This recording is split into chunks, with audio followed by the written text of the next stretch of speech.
Welcome to the Whole Athlete Podcast, where we focus on discussing topics to help you become a fat burner, optimize health, and improve performance in life and sports. Transform the whole you from the inside out with the holistic method. Let's dive in.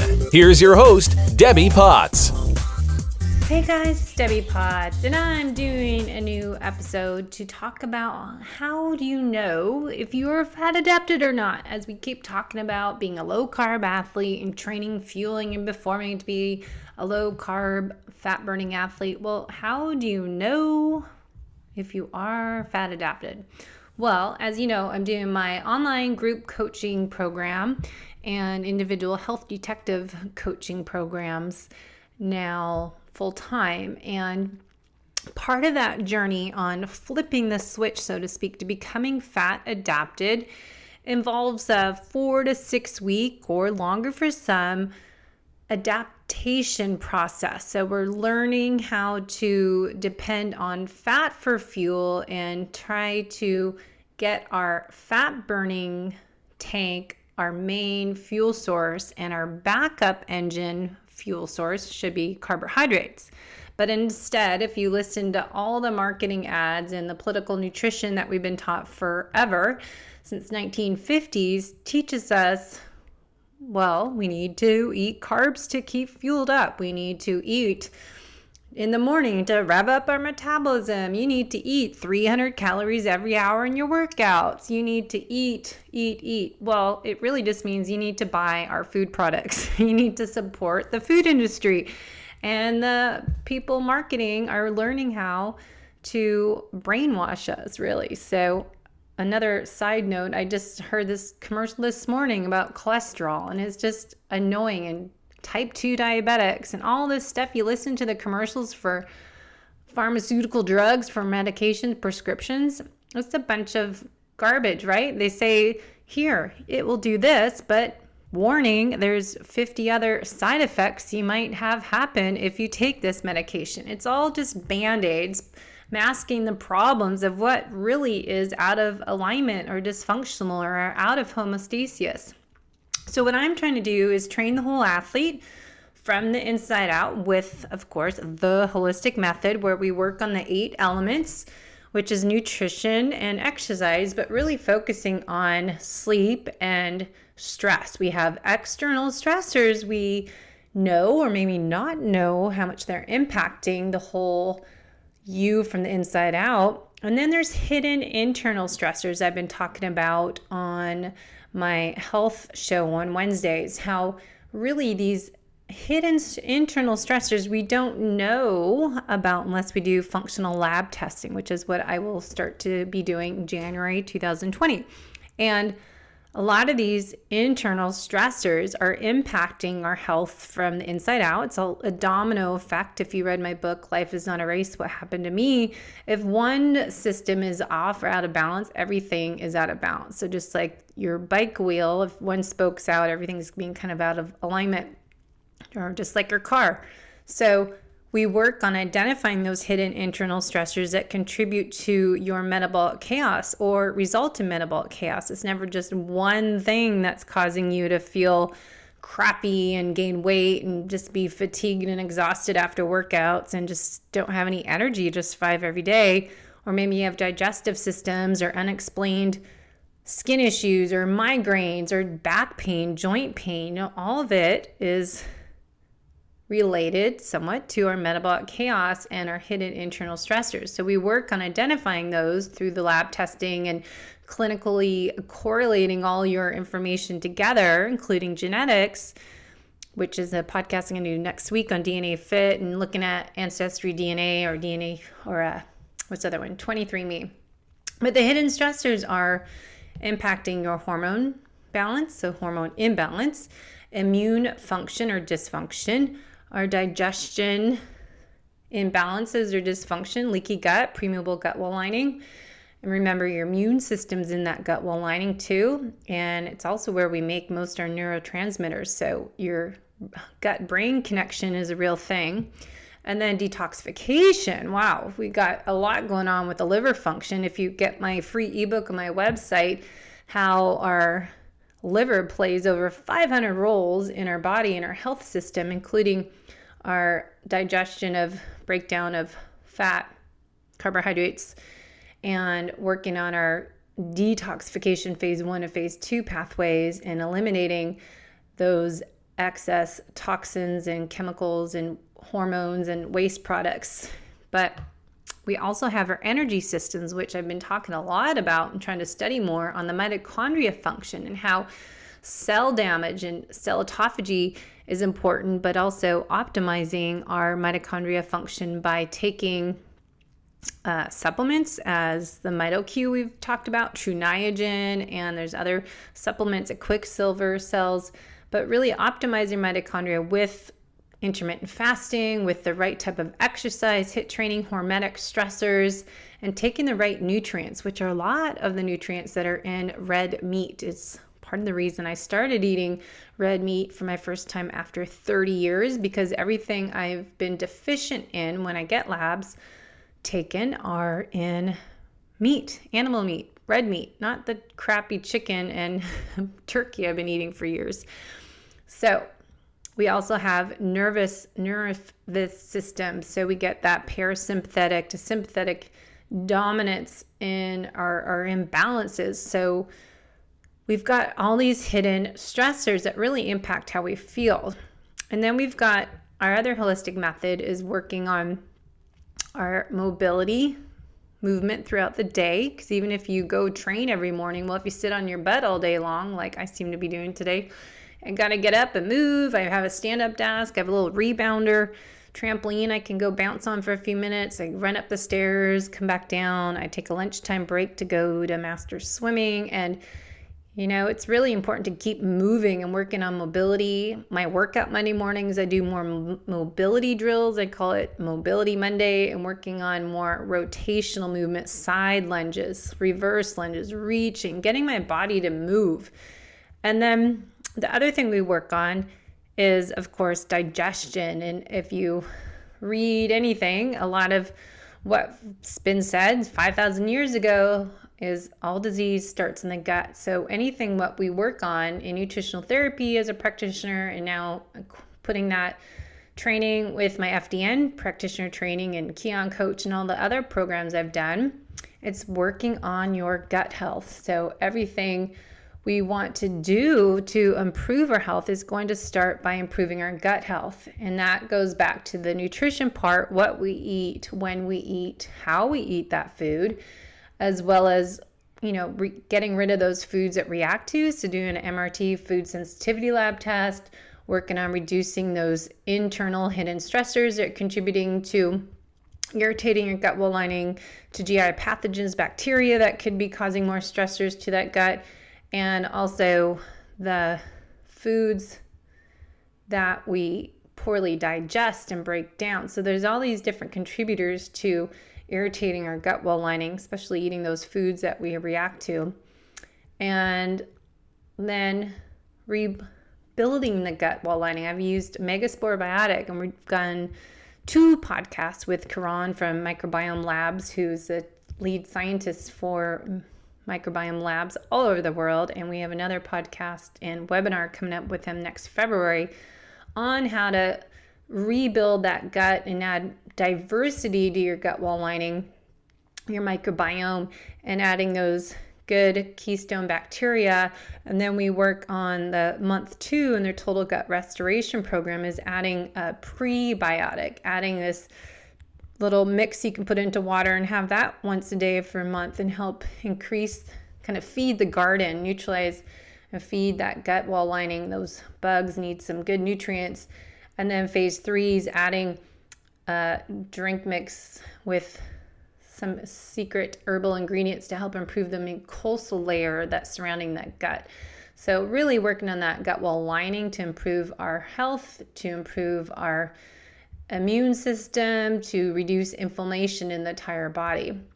And then we're working on hydration. Most of us drink too much coffee and drink too little clean filtered water. And often when I start having clients drink water, they are afraid to put electrolytes or minerals or electrolyte sea salts in their water throughout the day. So they drink a lot, but they also pee a lot. So I want to make sure people are hydrating. So drinking that clean water throughout the day, not with meals and not at night before bedtime. Because if you drink too much water, as I did for years with your meal, you will be diluting that stomach acid that we need so much to break down our protein and our food properly in that first upper phase of the digestive process. So drinking water too much at night, obviously you're going to go pee too much during the night, interrupt your sleep cycle. So I drink more throughout the day and adding some real salt. And I just keep a container, little shaker bottle of real salt by my bathroom counter and by the kitchen sink. And that is a really important part of hydrating. And the last part I work on with everybody is happiness, which is related to gut health, right? Because neurotransmitters are primarily made in our gut. So those feel good, serotonin, those amino acids we need to properly get from breaking down our proteins correctly with the right stomach acid, break down into aminos, and those amino acids help make up those neurotransmitters.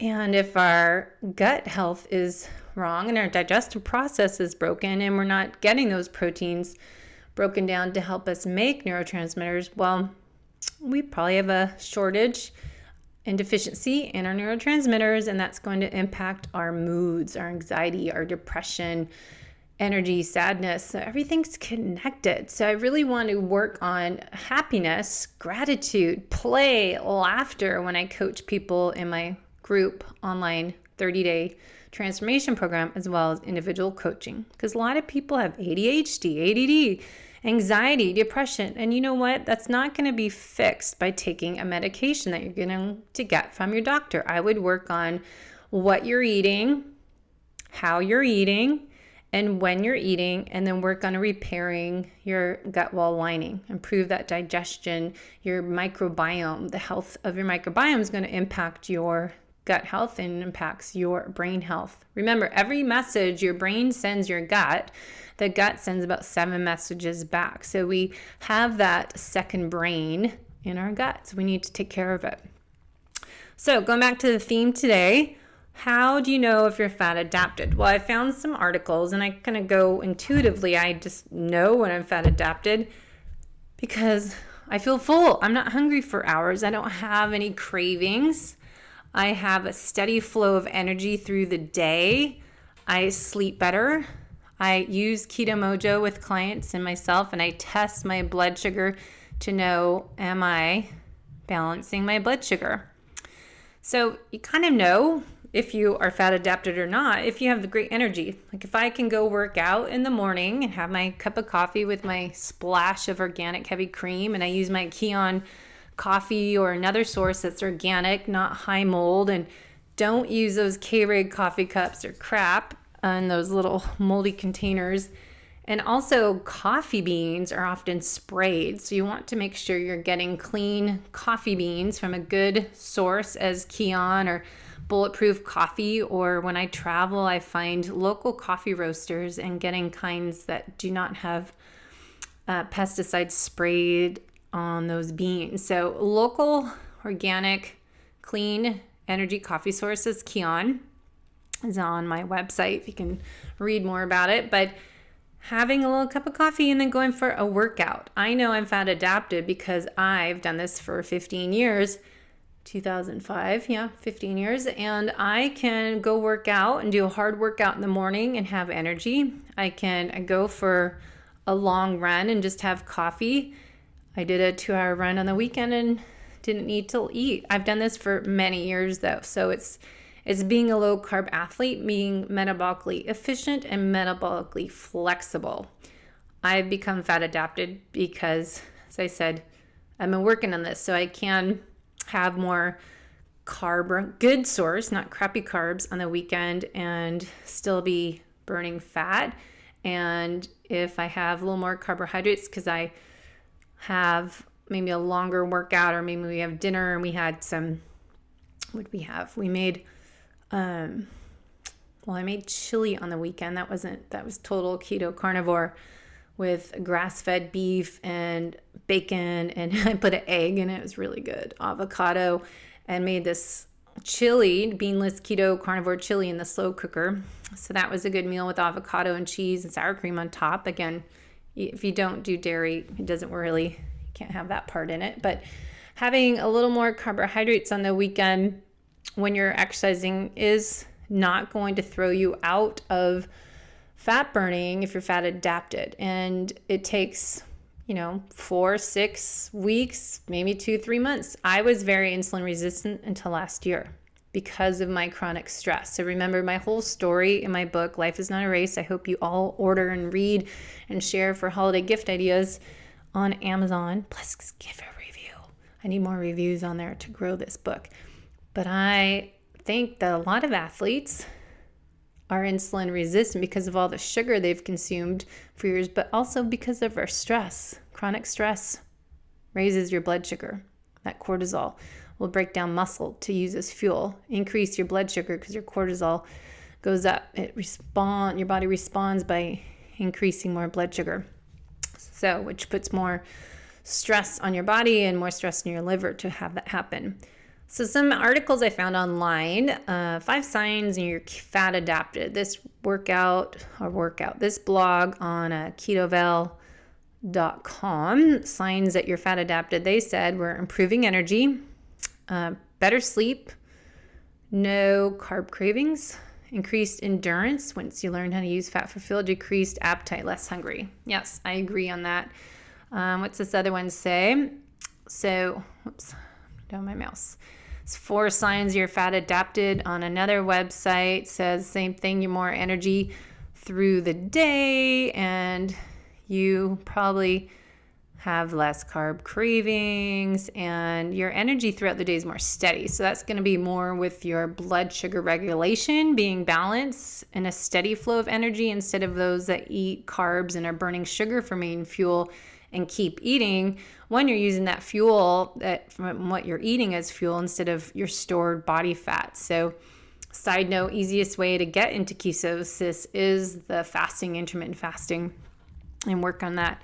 But really getting more energy through the day with a stable blood sugar flow. When you're eating all those carbohydrates and eating so often, you just feel good. And do you feel crappy? You feel good. So you're on this up and down roller coaster.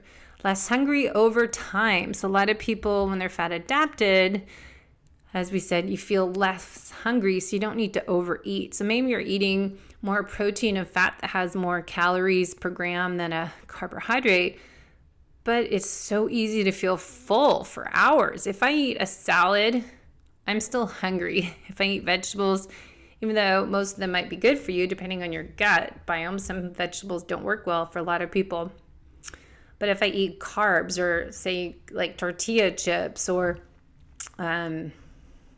even though, what are those ones? Those cannabis, those tortilla chips that are non-corn chips. I mean, I can eat the whole bag of those and not even feel full. So I need to avoid carbohydrates like that, starchy carbs, because they don't fill me up. But for example, yesterday, that keto carnivore beanless chili I made, I was stuffed, and we had that about 1:30 in the afternoon on a Sunday, and I didn't need to eat anything. I was still full. So really, you end up eating less, and it's super easy, almost natural, without intention, to eat 1 meal a day. Also, sleep is improved. If you tend to go to bed late, you may be wired having too much caffeine, too much sugar, going to stimulate your body to have a little more adrenaline and will interrupt your sleep cycle. And then if you have too many carbs before bed, you're on that blood sugar roller coaster. So you wake up at 2 or 3 in the morning with low blood sugar. There's other symptoms that could cause you to wake up middle of the night, your adrenals, HPA axis dysfunction, your immune system is more active with pathogen bacteria infection, bad bacteria, fungus infections, a little more immune function at night. So that's part of my FDN coaching program with clients, is working on identifying what's going on with those hidden internal stressors by doing the 5 functional labs that we start with, which includes the saliva test or urine test to measure your hormones, and then GI pathogen test, your leaky gut test, your metabolic assessment test, which measures your oxidative stress. We also can measure from that same test your protein digestion and your liver function. And then we also do an MRT food sensitivity lab. So all these 5 labs that we start with will really help identify why you're waking up middle of the night or why you're waking up tired, and really use that main health complaint maybe as your sleep, and clinically correlate that with your history, with your lab results, and with your different metabolic chaos scorecard we use. So other signs that you're fat adapted, well, I know I have more energy when I work out, and I think that's a big thing for a lot of athletes that are endurance training. Even if you're doing more high intensity interval training, obstacle course, Spartan type of racing, or CrossFit, if you look at what I've talked about with Peter Defty and optimal fat metabolism and Vespa and the FASTER study, if we could metabolically test people on a treadmill to see where their metabolic crossover point is, or where do you switch from burning tons of fat, at which heart rate point does your fat drop down and your carb usage go up. Now, I've said on different podcasts, and many years ago, we talked a lot about metabolic testing, and you can see and visually see where your body, you as an individual, are able to still metabolize fat for the majority of your performance. So like what percentage of fat and some carbohydrates, but you can see it go down at certain points. So I used to be very efficient at burning fat up to 163 heart rate, I think was my highest. And then my anaerobic threshold, where I was burning 100% carbs, was at 172. So I kept moving that crossover point closer to my AT threshold. So I could do that from the way I train and the way I eat, but also as I keep stressing the importance of stress, because that stress will impact everything. And that's what my passion and purpose is, to share my book, Life is Not a Race, with everybody, and be on other podcasts and be interviewed and get everyone to read my book, because you can still strive to be a low carb athlete and increase your fat adaptation process. But if you're chronically stressed, it's really not going to work. As I said, I was still insulin resistant, even though for years I was training with Maffetone type of training with Mark Allen. I was doing low carb fasting. I was doing UCAN at the end of my career in 2012. Last few years I was doing UCAN when it came out, and doing treadmill testing, and I was doing great. But I had this internal stressor and external stressor that combined to overload my beaker of stress, which caused this whole metabolic chaos breakdown from the inside out. And that's why I became a nutritional therapy practitioner and a Keon coach with Ben Greenfield, and now a FDN practitioner, so I can order lab testing and put that with what I know and use in nutritional therapy, and as well as with genetic markers, taking your raw data from 23andMe or Ancestry DNA, which are both on sale, usually around this time of year in the holidays, 2 for 1. And then you go to DNA Fit or another program and upload that raw data into DNA Fit and find out more about your nutrition and exercise and sleep and stress and all these different other genetic factors that you can work on improving with the knowledge of epigenetics. Okay, so let's look at other articles that are on, if you Google, how do you know you're fat adapted? Well, let's see, 5 signs you're fat adapted. Let's see what this person says on the healthhomeandhappiness.com. There's sure a lot of websites on keto. What does it mean to be fat adapted? Well, there's different articles on here, carb adapted versus fat adapted we keep talking about, but as we know, it's your body's preferred fuel source to burn fat. And we went wrong back in the days, thinking our carbs, the food pyramid, and Ansel Keys, what he taught us, and all the misinformation we got, and then we still get today on these dang commercials and news reports here, are amazingly frustrating. But how do you know you're fat adapted? Well, testing your blood sugar is a really important part, and your ketones. That I have Keto Mojo as our main testing measurement kit. If you have more endurance working out, you can go longer and still have lots of energy. This article says you can skip a meal. Yeah, so you can work on having that balanced blood sugar and avoid the insulin surges to help be burning fat for fuel. So you don't need to eat, you don't bonk, and you don't have those crashes. So you have a steady flow of energy, so you don't have the need to eat. You can go longer, and I said you end up having 1 or 2 meals a day. And then we've got you don't need the ability to, she says, high carb cheats don't mess you up as much. Well, that means being metabolically flexible. So you can, once you're fat adapted, you need to be strict until you're metabolically flexible. That means you can eat a little more higher carbohydrates, good clean carbs, not crap, and have that maybe on a weekend and then jump back in the next day. I have my clients do a bone broth fast on Mondays, typically after a weekend if you had a little more parties or events that you ate a little differently than you normally do. And then you can switch back into getting ketosis with fasting, and the bone broth will help heal and your gut health. So that is true. Showing ketones, less ketones on the keto. So I don't like ketone urine strips, but using Keto Mojo and getting the blood testing will help see if you're fat adapted. The ketones, we've talked to other doctors and practitioners, but showing that you're 0.1 even, showing that you're burning some fat. Now we're talking endurance athletes and people that are fit, not people with chronic diseases. Don't need to be in strict nutritional ketosis. This is how I interpret it. And if we show 0.1 to 0.2, 0.5 on your ketones, you're still burning fat.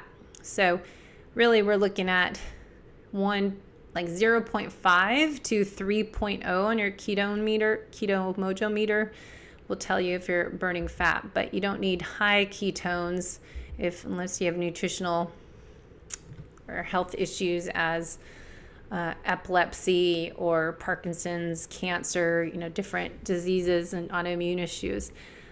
So other articles on here, if you look up Googling fat adapted, it's kind of interesting. Everybody's different opinions. Let's see this in ketosis versus keto adapted, lowcarbalpha.com. It's so funny doing this. And everyone's got their own programs. And this is why I feel like my program's different. Everyone's teaching people to be keto, but I'm teaching you how to be low carb and eat the right food, fat and protein to balance your blood sugar.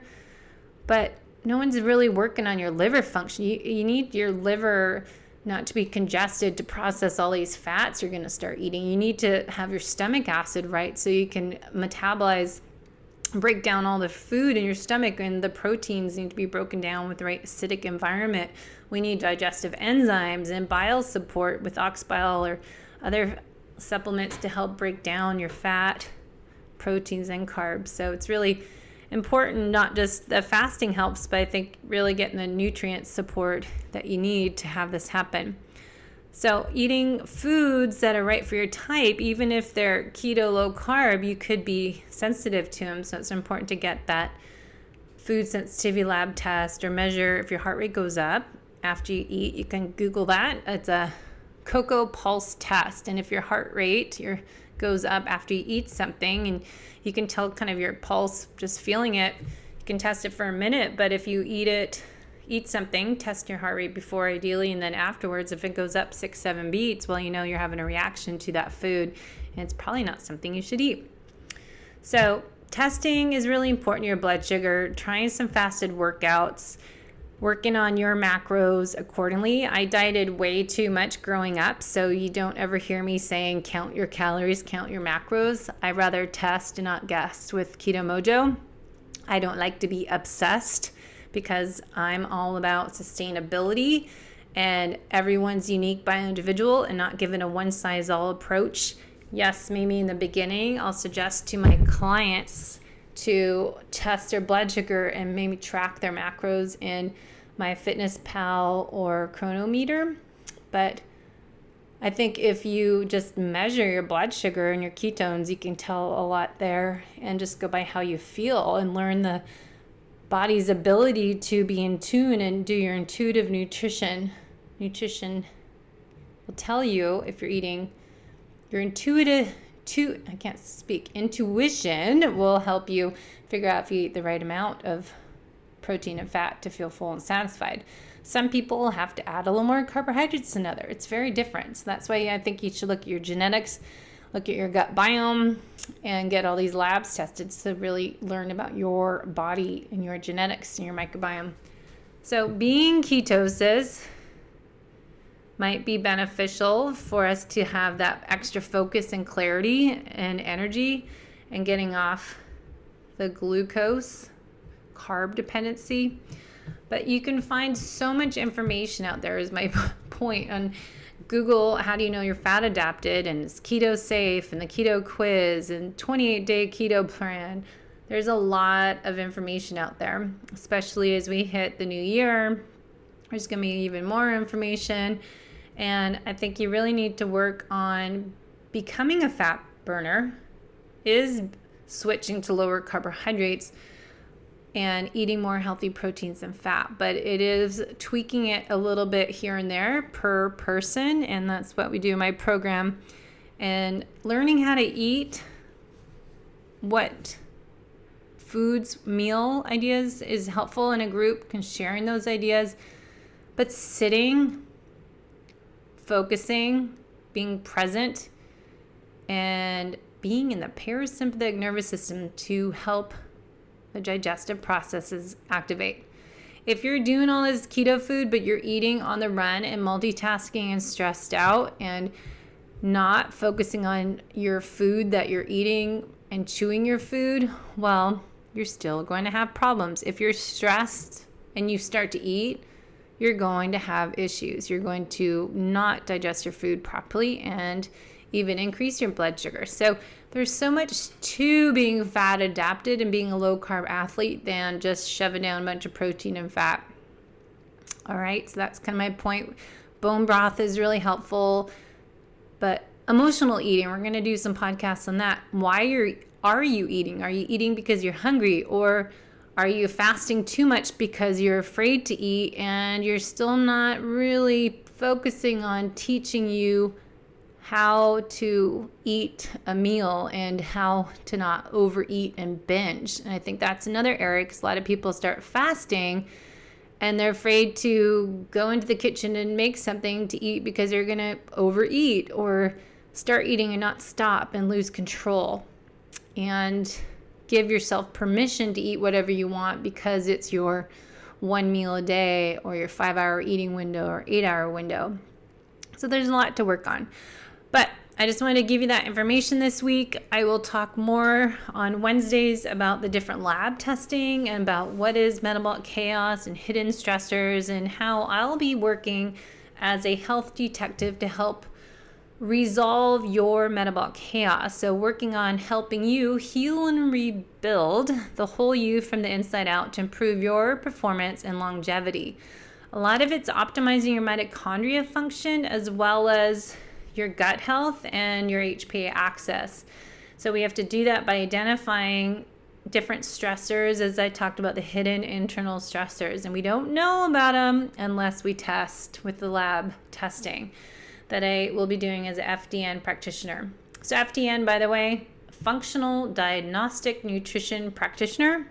And I'm also now, 3 years ago, an NTP, which is a nutritional therapy practitioner, where we work on the foundations to help your body get to homeostasis, using that same thing as we do in FDN, innate intelligence that we all have. Our body has innate intelligence to run on its own. Sometimes we just need a kickstart or jumpstart and bring it back to balance. And that's what I'm doing, putting these trainings I've done all together into one program for the online 30-day total transformation program, as well as more individual health detective work with my 3 to 6 to 12 month health coaching online, really helping you heal and rebuild the whole you. So if you want to become fat adapted, if you want to optimize your mitochondria function, and you want to improve your performance, maybe you're not racing, maybe it's just daily life, but as an athlete, you should really be more concerned about what you're doing, because your exercise is probably speeding up the aging process and breaking you down.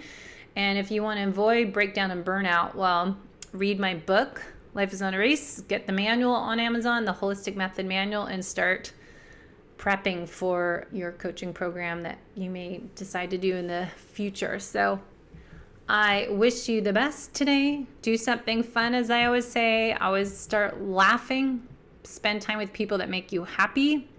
And make sure you feel thriving and feel alive each day instead of feeling miserable, especially it's winter and dark. So be positive and embrace the day. And tomorrow is a new one. All right. Thanks for listening. Please give a review on iTunes, the Whole Athlete Podcast. We need to get a little more reviews so we help showing up on the triathlon endurance world and health and fitness podcasts. And also find me on Instagram, Low Carb Athlete, and Facebook, Low Carb Athlete page, as I share articles and research and recipes on there. All right. Also Pinterest. I have many boards on there. I just was looking up meals for the holidays and Thanksgiving and holiday baking I start doing and holiday gifts I start making, all on Pinterest. Low Carb Athlete or Debbie Potts. Thanks, guys. Enjoy the day. Thanks for listening to the Whole Athlete Podcast. If you have any questions, feedback, or topic suggestions, let us know on Facebook or at wholeathletepodcast.com. You can help us continue and grow by leaving a review on iTunes. Thanks again, and see you next time.